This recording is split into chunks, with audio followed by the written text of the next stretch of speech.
et opérant partout des guérisons. Hérode, le tétrarque, entendit parler de tout ce qui se passait, et il ne savait que penser. Car les uns disaient que Jean était ressuscité des morts, d'autres qu'Élie était apparu, et d'autres qu'un des anciens prophètes était ressuscité. Mais Hérode disait « J'ai fait décapiter Jean. Qui donc est celui-ci dont j'entends dire de telles choses ?» Et il cherchait à le voir. Les apôtres, étant de retour, racontèrent à Jésus tout ce qu'ils avaient fait. Il les prit avec lui et se retira à l'écart du côté d'une ville appelée Bethsaïda. Les foules, l'ayant su, le suivirent.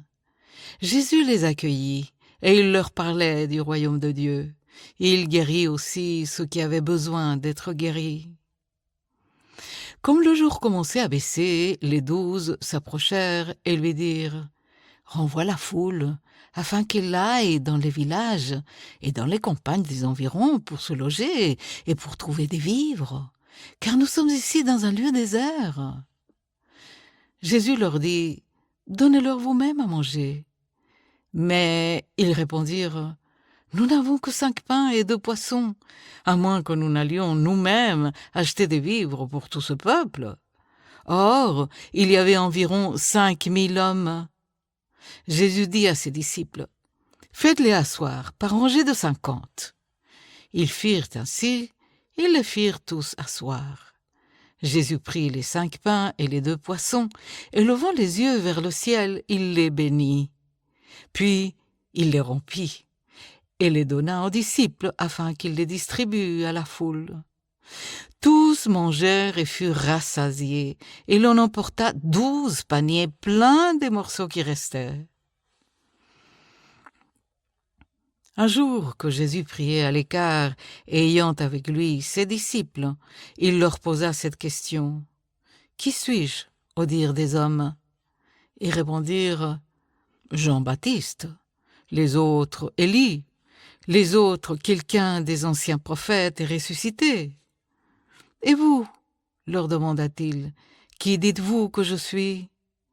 Pierre répondit « Le Christ de Dieu. » Jésus leur recommanda sévèrement de ne le dire à personne.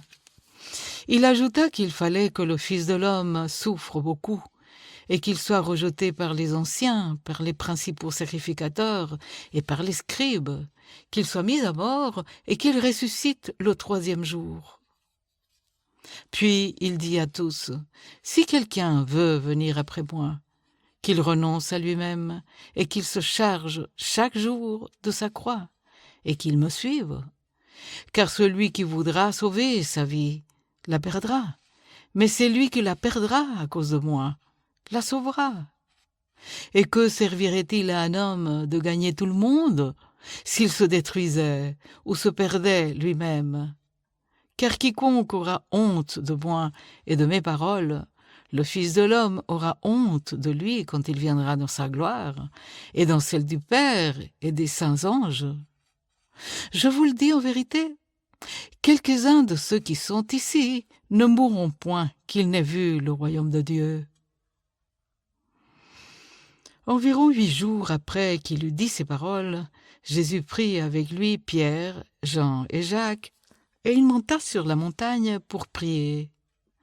Pendant qu'il priait, l'aspect de son visage changea, et son vêtement devint d'une éclatante blancheur. Et voici 2 hommes s'entretenaient avec lui.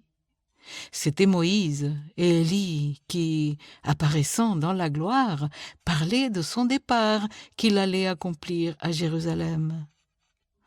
Pierre et ses compagnons étaient appesantis par le sommeil. Mais étant tenus éveillés, ils virent la gloire de Jésus et les 2 hommes qui étaient avec lui. Au moment où ces hommes se séparaient de Jésus, Pierre lui dit « Maître, il est bon que nous soyons ici. Dressons 3 tentes, une pour toi, une pour Moïse et une pour Élie. » Il ne savait pas ce qu'il disait. Comme il parlait ainsi, une nuée vint les couvrir, et les disciples furent saisis de frayeur en les voyant entrer dans la nuée. Et de la nuée sortit une voix qui dit « Celui-ci est mon fils élu, écoutez-le ». Quand la voix se fit entendre, Jésus se trouva seul. Les disciples gardèrent le silence, et ils ne racontèrent rien à personne en ce temps-là de ce qu'ils avaient vu.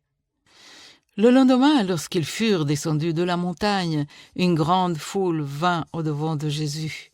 Et voici, du milieu de la foule, un homme s'écria « Maître, je t'en prie, porte les regards sur mon fils, car c'est mon fils unique. » Un esprit le saisit, et aussitôt il pousse des cris, et l'esprit l'agite avec violence, le fait écumer et a de la peine à se retirer de lui après l'avoir tout brisé. J'ai prié tes disciples de le chasser, et ils n'ont pas pu. Race incrédule et perverse, répondit Jésus, jusqu'à quand serai-je avec vous, et vous supporterai-je? Amène ici ton fils. Comme il approchait, le démon le jeta par terre et l'agita avec violence. Mais Jésus menaça l'esprit impur, guérit l'enfant et le rendit à son père. Et tous furent frappés de la grandeur de Dieu. Tandis que chacun était dans l'admiration de tout ce que faisait Jésus, il dit à ses disciples, « Pour vous, écoutez bien ceci. Le Fils de l'homme doit être livré entre les mains des hommes. » Mais les disciples ne comprenaient pas cette parole. Elle était voilée pour eux, afin qu'ils n'en aient pas le sens, et ils craignaient de l'interroger à ce sujet. Or, une pensée leur vint à l'esprit, savoir lequel d'entre eux était le plus grand. Jésus, voyant la pensée de leur cœur, prit un petit enfant, le plaça près de lui et leur dit « Quiconque reçoit en mon nom ce petit enfant, me reçoit moi-même, et quiconque me reçoit, reçoit celui qui m'a envoyé.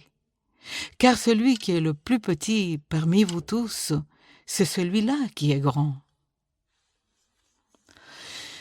Jean prit la parole et dit, « Maître, nous avons vu un homme qui chasse des démons en ton nom, et nous l'en avons empêché, parce qu'il ne nous suit pas. » « Ne l'en empêchez pas, lui répondit Jésus, car qui n'est pas contre vous est pour vous. » Lorsque le temps où il devait être enlevé du monde s'approcha, Jésus prit la résolution de se rendre à Jérusalem.